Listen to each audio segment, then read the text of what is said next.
On their first day in the White House, press aide Cliff Sims saw Trump's frustration up close. Within the first 5 minutes that I'm in the building, there's this kind of crisis moment.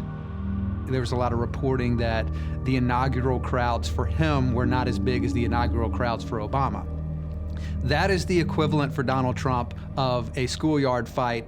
So they were really coming after him, hitting him where it hurts. And he starts insisting that's not true. We have the biggest crowd ever. He tells Sean Spicer, his press secretary, you go out there and tell them that. And it sets the tone. It sets the tone from the beginning. This is not about healing. This is not about bringing people together. Sean, first day on the job, is thinking to himself, here's my chance to kind of show I'm tough. I'm gonna punch back 10 times harder than they hit us. Let's figure out how to do that. I grab a computer, start, pecking out a statement. This was the statement they drafted.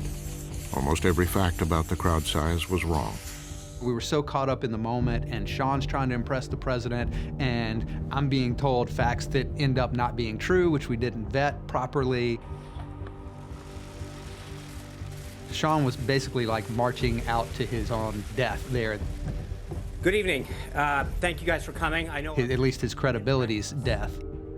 photographs of the inaugural proceedings were intentionally framed in a way, in one particular tweet, to minimize the enormous support that had gathered on the National Mall. And only a fool would have gone out there kind of half-cocked the way that we did, and we were those fools. This was the largest audience to ever witness an inauguration, period, both in person and around the globe.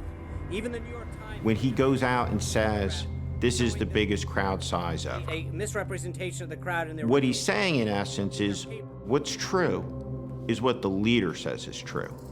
The obliteration of the line between truth and the lie is fundamental to grasp because it's so elemental to a functioning democracy.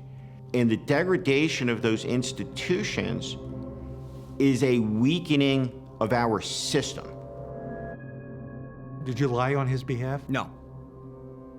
Never. No. There were plenty of times when, look, your job, you may not go full on it, but I don't think that's your, I think the job of the press secretary is to articulate what the principal wants articulated. Not what you want. You're not there to call balls and strikes and interpret. That's what you guys should be writing and covering, instead of sowing division about tweets and false narratives. I will see you on Monday. How about the Obamacare changes? Bigger than Trump's inaugural? What we learned in those first days of the Trump presidency was the degree to which Donald Trump was going to insist on trying to write the history of his presidency the way he wanted to. That if you spoke for Donald Trump, you had a constituency of one, and that was Donald Trump. You're saying it's a falsehood, and they're giving, Sean Spicer, our press secretary, gave alternative facts to that. But the point remains. Wait a minute. Alternative facts? Alternative facts, 4 of the 5 facts he uttered. The one thing he got right was Zeke Miller. 4 of the 5 facts he uttered were just not true.